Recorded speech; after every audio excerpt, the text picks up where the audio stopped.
জায়নামাজে কাবা শরীফের ছবি আছে, সেই জায়নামাজে নামাজ পড়া যাবে কিনা? উত্তর অথবা পশ্চিম দিকে পা রেখে ঘুমানো কি ঠিক হবে নাকি গুনাহ হবে? কালো ছাড়া ভিন্ন রঙের বোরকা পড়লে কি গুনাহ হবে? ফরজ গোসল পুকুরে করা যাবে কিনা? কিভাবে মৃত্যুর ভয় মনে ধারণ করব? মৃত্যুর পর দুনিয়ার মানুষের কথা কি মনে পড়ে? কাজা নামাজ আদায় করার জন্য কি একামত দেওয়া লাগে? এমডি হেলাল আহমেদ লিখেছেন, কাজা নামাজ আদায় করার জন্য কি একামত দেওয়া লাগে? কাজা নামাজ যদি আপনি কয়েকজন মিলে আদায় করেন তাহলে সেক্ষেত্রে অবশ্যই একামত দিয়ে জামাতের সাথে আদায় করবেন। নবী করিম সাল্লাল্লাহু আলাইহি ওয়াসাল্লামের জীবনে একবার ফজরের নামাজ কাজা হয়েছিল সফরে। সবাই ঘুমিয়ে পড়েছিলেন। ওই একবারই কাজা হওয়ার ঘটনা আমরা জানি তার নামাজ, এবং সেটি তিনি আদায় করার সময় আযান একামত দিয়ে যথারীতি সবাইকে নিয়ে জামাতে নামাজ আদায় করেছেন। আর যদি একাকী হয় তাহলে সেক্ষেত্রে আপনি আপনার মতো আদায় করবেন। পিঙ্কি আক্তার আপনি লিখেছেন, মৃত্যুর পর দুনিয়ার মানুষের কথা কি মনে পড়ে? দেখুন, মৃত্যু পরবর্তী জগৎটিকে বলা হয় আলামুল গায়েব বা অদৃশ্যের জগৎ। সেই জগতে আমাদের অবস্থা কেমন হয়, কীরকম হবে, সে বিষয়ে কোরআন এবং হাদিসের বর্ণনার বাইরে আমরা ধারণা করে কিছুই বলতে পারি না। কোরআন হাদিসে কোথাও মানুষের মৃত্যুর পর নিজের দুনিয়ার কথা মনে পড়া বলতে বিভিন্ন আপনার স্মৃতি মনে পড়া, এরকম কোনো কথা, এরকম কোনো বিষয় হয় মৃত ব্যক্তির, সেরকম কথা কোরআন হাদিস থেকে জানা যায় না। বরং কোরআন হাদিসের যে বিবরণ এ সম্পর্কে পাওয়া যায় সেগুলো দেখলে বোঝা যায় যে একজন মৃত মানুষ তার যে অবস্থা শুরু হয়, হাদিসে আসছে মান মাতা ফাকাদ কামাত কিয়ামাতুহু, যে ব্যক্তি মারা গেলেন তার কিয়ামত শুরু হয়ে যায়।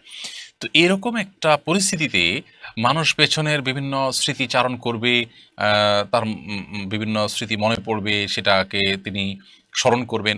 এরকম স্বাভাবিক কোনো অবস্থায় মানুষ থাকে না আসলে। যার কারণে মানুষ উদ্ভূত পরিস্থিতি নিয়েই খুব কষ্টে থাকেন।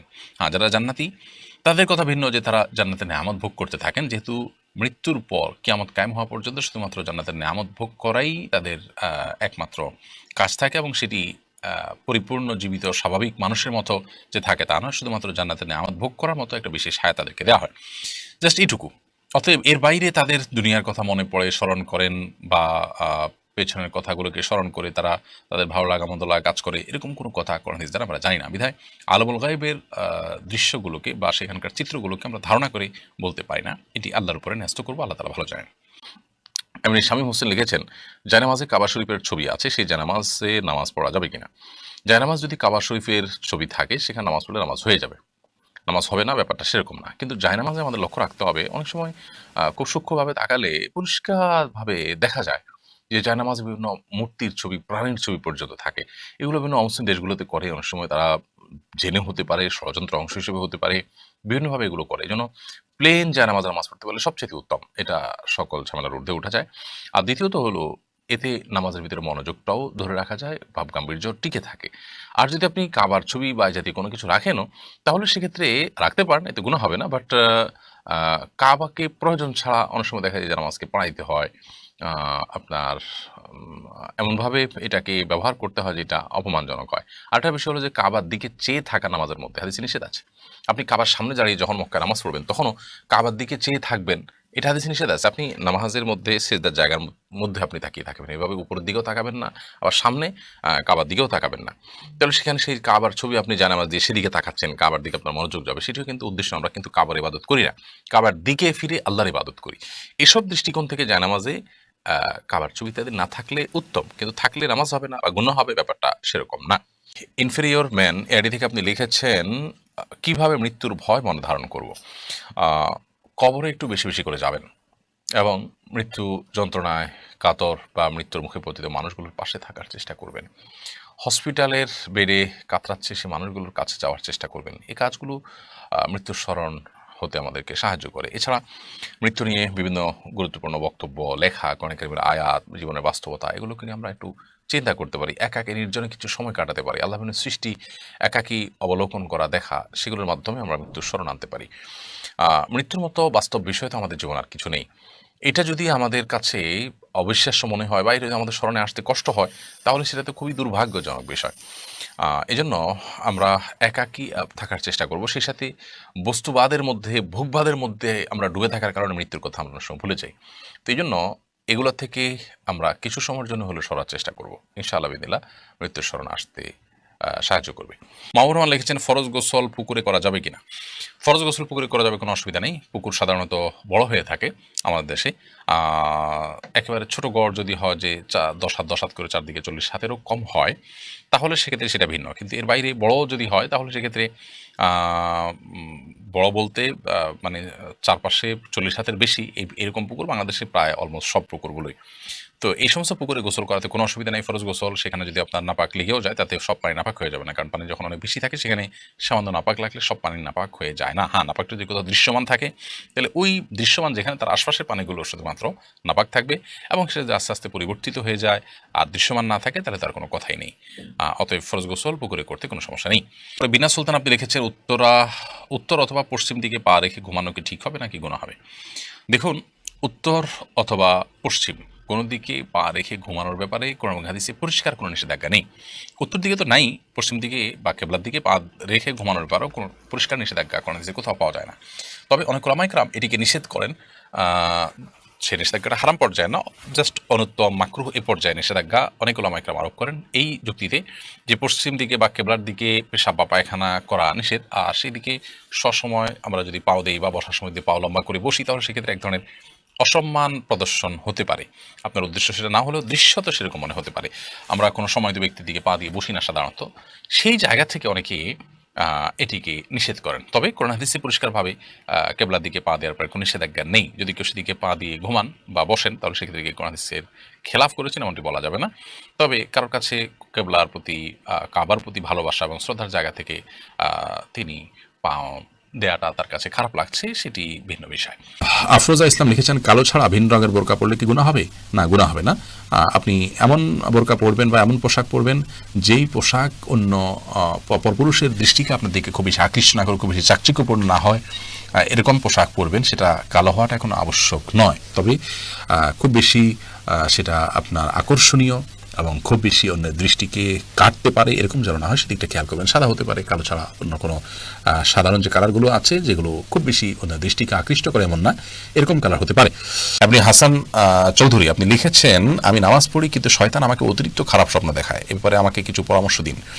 আপনি নামাজ পড়েন, শয়তান আপনাকে খারাপ স্বপ্ন দেখায়, খারাপ স্বপ্ন দেখলে করণীয় কি? এই বিষয়ে আমাদের একটা ভিডিও আছে, দেখে নেবেন। সংক্ষেপে আমরা বলছি, আপনি যদি খারাপ স্বপ্ন দেখার পর ঘুম ভেঙে যায় তাহলে বাম দিকে 3বার থুতু ফেলবেন। সে থুতুটা হবে আলতোভাবে, জাস্ট ওই যে আমরা শুয়ের আগে যে পানি থাকে এরকম পরিমাণে থুতু আপনি বামে ফেলবেন 3বার, এবং আমানতু বিল্লাহি ওয়া রাসূলি এরকম আপনি দোয়া পড়বেন। এবং যদি সম্ভব হয় উঠে ওযু করে 2 রাকাত নামাজ পড়বেন, এবং যে কাজে থাকেন সে কাজ পরিবর্তন করে ফেলবেন। এই কাজগুলো হলো মোটামুটি আপনার আমার করণীয় যদি দুঃস্বপ্ন দেখি আমরা তখন। সালেহা আপনি লিখেছেন গর্ভাবস্থা চেয়ারে বসে নামাজ আদায় করা যাবে কি না। আল্লাহ পাক সূরা বাকারার 286 নম্বর আয়াতে বলেছেন লা ইউকাল্লিফুল্লাহু নাফসান ইল্লা উসআহা, মানুষকে আল্লাহ তাআলা তার সাধ্যের বাইরে কোনো কিছু চাপিয়ে দেন না। ইমরান ইবনে হুসাইন রাদিয়াল্লাহু তাআলা থেকে একটি হাদিস বর্ণিত হয়েছে সহিহ বুখারীতে।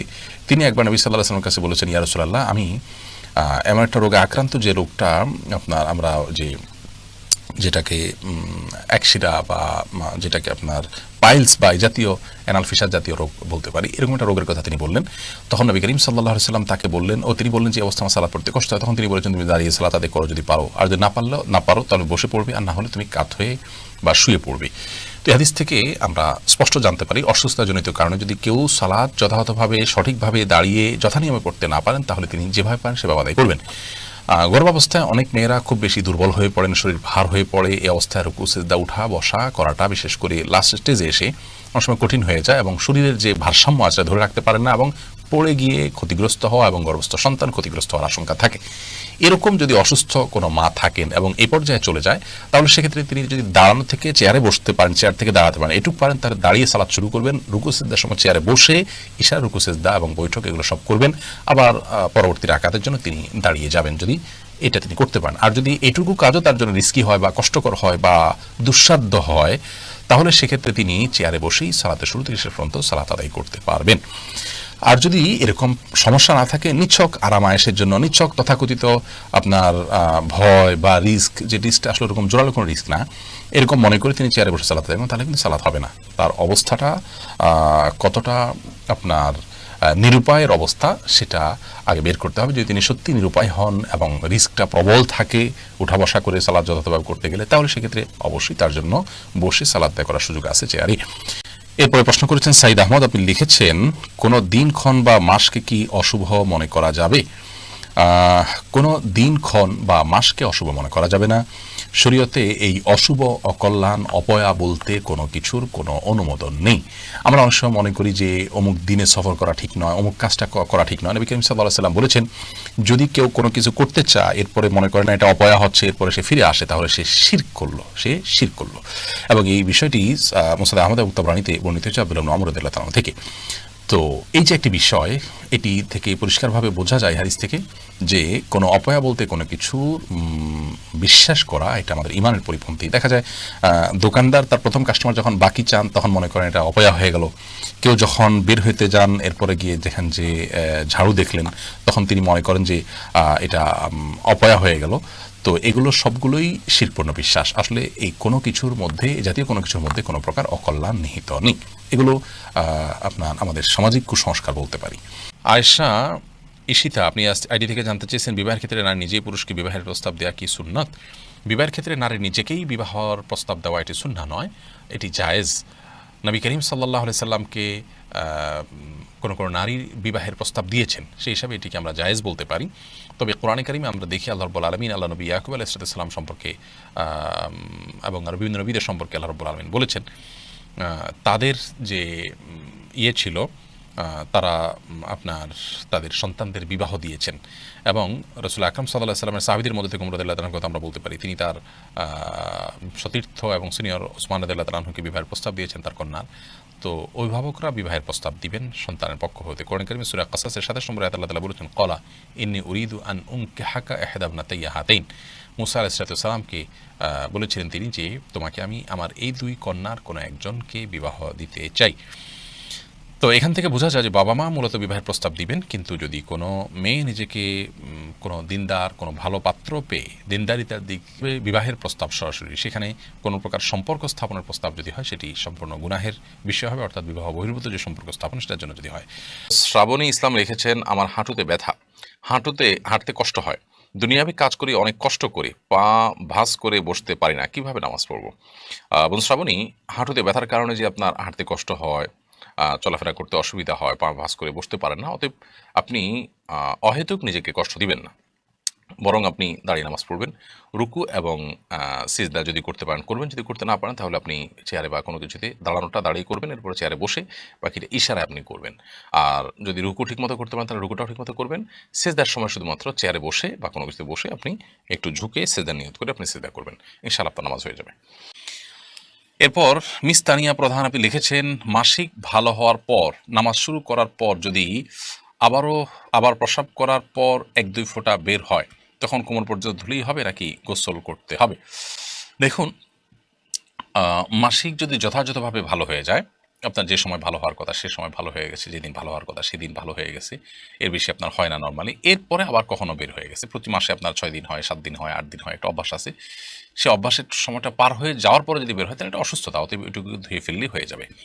আর যদি দিনের হিসাব করেন যে 7 দিন হয়, 7ম দিনে সকাল থেকে দেখা যাচ্ছে না আপনি নামাজ শুরু করেছেন, হঠাৎ করে আবার দেখা গেছে, তাহলে সেক্ষেত্রে সেটা মাসিক হিসাবে গণ্য হবে এবং সেটাকে আপনি পাক সাফ করে যথাযথভাবে গোসল করে আপনি আবার নামাজ পড়তে হবে, যদি সেটি নির্গত হয়। আলিফানুর লিখেছেন, প্রেগনেন্সির সময় নামাজ বসে বা ইশারায় পড়া যাবে কিনা? প্রেগনেন্সি হলেই নামাজ বসে পড়া যাবে বা ইশারায় পড়া যাবে, ব্যাপারটা এরকম নয়। তবে প্রেগনেন্সির সময় অনেক মা বোনরা এত বেশি অসুস্থ হয়ে পড়েন যে তাদেরকে বিছানায় শুয়ে পড়তে হয়, অথবা অনেকে আছেন যে শেষের দিকে এসে দাঁড়িয়ে নামাজ পড়াটা তাদের জন্য কঠিন হয়, শরীর ভার হয়ে যায়, তাদের শারীরিক দুর্বলতার কারণে বা স্থূলতার কারণে, নানা কারণে তারা দাঁড়িয়ে নামাজ পড়লে রুকু সিজদা করে স্বাভাবিকভাবে নামাজ পড়তে গেলে পড়ে যাওয়ার আশঙ্কা থাকে। এরকম আশঙ্কা যদি জোরালো হয়, প্রবল হয়, তাহলে সেক্ষেত্রে তিনি বসে নামাজ পড়তে পারেন। বসে নামাজ পড়ার ক্ষমতা না থাকলে তিনি শুয়ে অবশ্যই নামাজ পড়তে পারেন। কিন্তু এটা হলো যদি সেরকম পরিস্থিতি তৈরি হয়, কারোর প্রেগনেন্সি হলেই সামান্য ঠুনকো অজুহাতেই তিনি বসে নামাজ পড়া শুরু করবেন, ব্যাপারটা সেরকম নয়।